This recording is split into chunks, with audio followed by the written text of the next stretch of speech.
Assalamualaikum warahmatullahi wabarakatuh. Perkenalkan, nama saya Muhammad Akbar Manggoni dari kelas HKIA. Untuk kesempatan kali ini, saya akan mempresentasikan jawaban ujian tengah semester yang dibimbing oleh Bapak Haji Fuad Riyadi LC-MAG. Nah, untuk mata kuliahnya sendiri itu fikih muamalah. Oke, langsung saja mengenai yang pertama, apa definisi fikih tersebut itu? Fikih itu berasal dari kata faqaha yafqahu fiqhan. Artinya itu memahami secara mendalam atau yang disebut itu faham. Nah, sedangkan menurut istilah itu ilmu yang membahas hukum-hukum Islam yang bersifat amalan atau perubahan manusia. Jadi fikih bukan hanya tahu hukumnya saja, tapi juga bagaimana cara menerapkan hukum-hukum itu dalam kehidupan sehari-hari. Oke, yang kedua itu mengenai definisi fikih muamalah.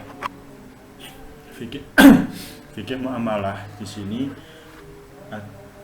bagian dari ilmu fikih yang membahas hubungan antar manusia dan bidang sosial dan ekonomi. Jadi membahas hubungan antar manusia dalam bidang sosial maupun ekonomi. Seperti contoh jual beli, sewa menyewa, terus pinjam meminjam dan kerjasama.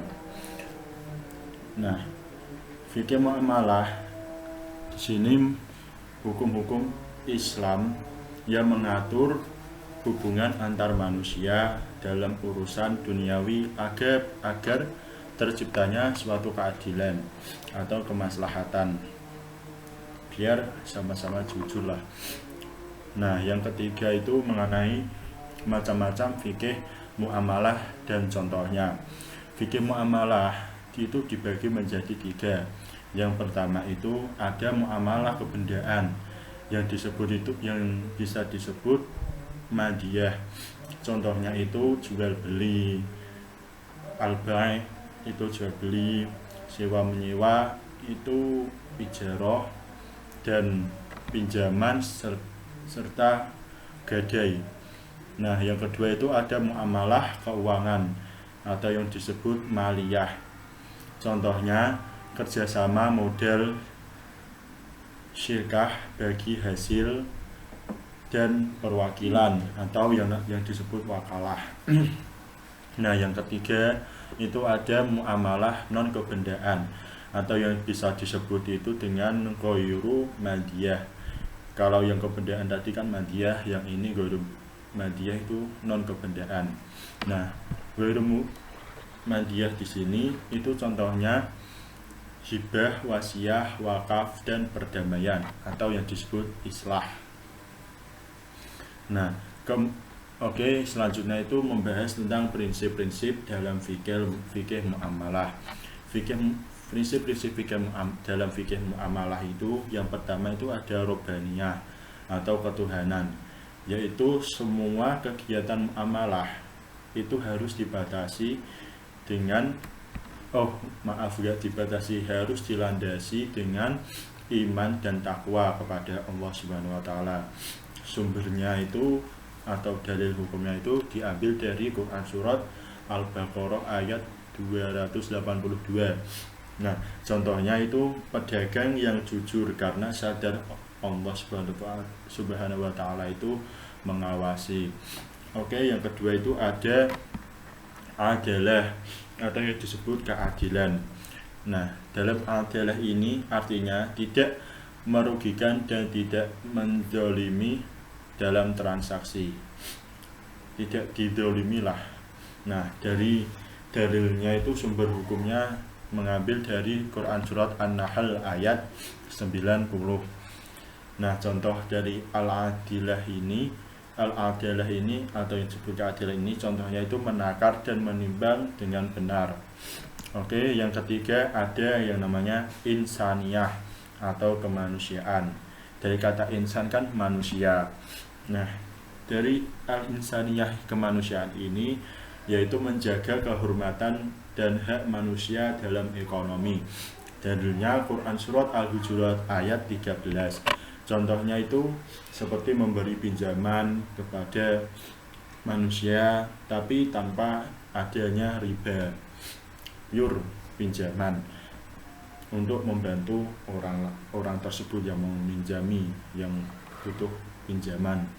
Nah, yang keempat itu ada hurriyah, yaitu kebebasan. Nah, hurriyah ini manusia itu bebas melakukan usaha atau akad, tapi yang tidak boleh bertentangan dengan syariat agama Islam. Nah, dalilnya di sini itu terdapat dari surat Al-Baqarah ayat 256. Contohnya itu bebas memilih mitra dagang tanpa paksaan. Yang terakhir itu ada larangan goror atau riba. Goror itu di sini bisa disebut ketidakjelasan. Nah, riba itu kelebihan saat transaksi uang atau pinjaman lah. Ada kelebihannya yang buat menguntungkan si penjual maupun yang meminjami, biar ada keuntungan. Nah, goror di sini itu tidak diperbolehkan dalam fikih muamalah.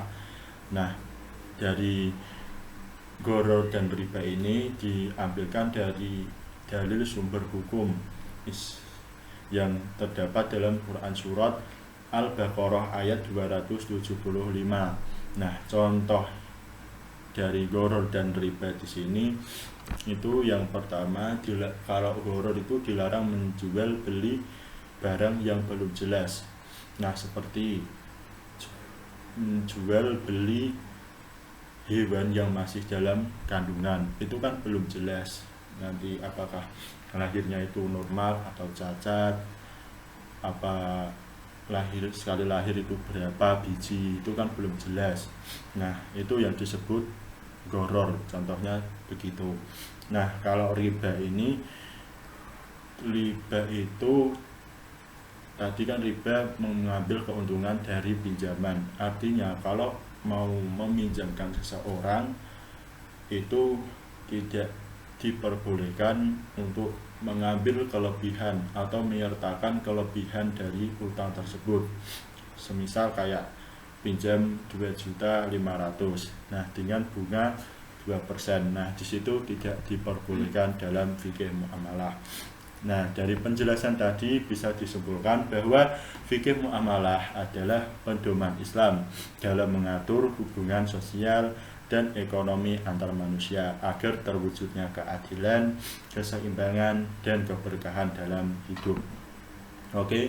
Demikian itu penjelasan saya tentang fikih muamalah. Semoga bermanfaat dan mohon maaf bila terjadi kesalahan saat pelafalan atau kekurangan saat menjelaskan.